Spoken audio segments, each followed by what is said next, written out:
میں نہیں کو بابا چھڑنا تھوڑا اور بالکل کنو کٹ لو, کیونکہ میں جنرلی یہ سمجھتا ہوں کہ انہوں نے غداری کی ہے رسول اللہ کے ساتھ صلی اللہ علیہ وآلہ وسلم, اور ان کی غداری کی سزا میری شکل میں ان کے اوپر اسی طریقے سے لانچ ہونی چاہیے تھی.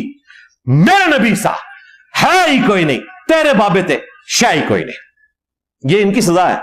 کہنے نعرہ کتوں آیا بھائی, کم پایا نا تسی ایڈا وڈا.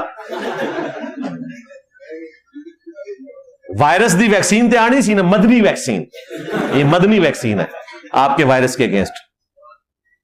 تو تم لوگوں نے اپنے بابوں کو لانچ کیا ہوا ہے, ان کی تعلیمات کو. ہم پڑھتے ہیں ایاک نعبد و ایاک نستعین, تم پڑھتے ہو یا معین الدین چشتی پار لگا دے کشتی. ہم پڑھتے ہیں ایاک نعبد و ایاک نستعین, تم پڑھتے ہو یا باول حق بیڑا تک میں ڈوب دیتے تھوڑے بیڑے ہوں نہیں جے ترنے. تم پڑھتے ہو بری بری سرکار بری کھوٹی قسمت کر دے ہری, سن فریاد پیران دیا پیرا میری فریاد سنی کن تار کے ہوں. ابھی کل وہ ملیشیا گئے ہوئے تھے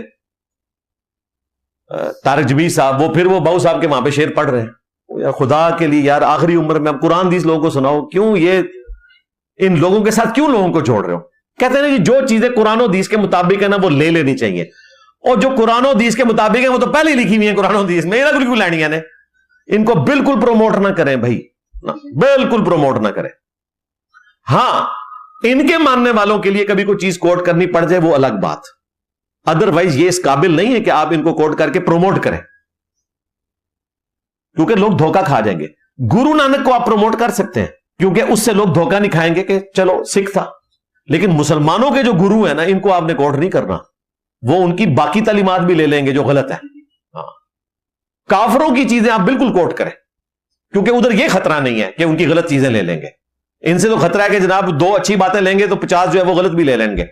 وہی چشتی رسول اللہ, شبلی رسول اللہ, تھانوی رسول اللہ وہ بھی لے لیں گے.